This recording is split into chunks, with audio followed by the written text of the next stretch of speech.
दोस्तों आप देख रहे हैं मस्त भोजपुरी। रितेश पांडे की नई मूवी आसरा का ट्रेलर रिलीज हो गया। इसमें उनके साथ जोड़ी है सपना चौहान। हम सब जानते हैं दोस्तों कि सपना चौहान भोजपुरी के एल्बम इंडस्ट्री में बहुत बड़ा नाम है और खास तौर से खेसारी लाल यादव के साथ जो भी गाना आता है सुपर डुपर हिट हो जाता है। इस मूवी को डायरेक्ट किया है अनंजय रघुराज ने और दोस्तों गाना लिखा है और म्यूजिक भी रजनीश मिश्रा का ही है और फिल्म के जो राइटर हैं राकेश त्रिपाठी। बहुत ज़बरदस्त स्क्रिप्टिंग है दोस्तों। जिस हिसाब से इस ट्रेलर में डायलॉग दिख रहे हैं, कहानी दिख रहा है, काफ़ी ज़्यादा दिलचस्प वाला कहानी दिख रहा है और प्रोड्यूसर रत्नाकर कुमार जी हैं।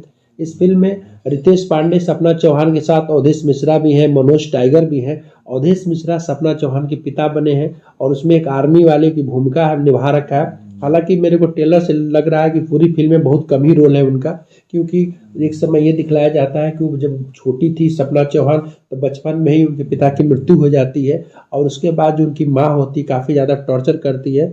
लेकिन दोस्तों एक निम्न वर्गीय परिवार की कहानी दिख रही है जो काफ़ी अच्छी लग रही है, रियलिस्टिक लग रही है। गांव में जो शूटिंग हुआ है वो काफ़ी अच्छा लग रहा है। इस तरह की भोजपुरी इंडस्ट्री में जो फिल्में बनती है तो दिल को हमेशा छू जाती हैं। बात करते हैं दोस्तों इसमें जो एक्टिंग रितेश पांडे की, वो अपने लीग से हट करके बहुत अच्छे लड़के का निभा रखा है रोल। कोई मॉडर्न लड़का नहीं है, गांव के सीधे साधे लड़के का रोल निभा रखा है। और गाने का बात करें दोस्तों तो गाना एक जो बलमुआ हो जो गाना दिख रहा है वो काफ़ी गाना सुपर डुपर हिट लग रहा है मेरे को। तो आसरा एक टिपिकल लव स्टोरी है लेकिन बीच में काफ़ी ज़्यादा ट्विस्ट है जिसकी वजह से फिल्म काफ़ी बेहतरीन बन रही है। वो तो फिल्म देखने के बाद पता चलेगा, लेकिन बहुत ज़बरदस्त है।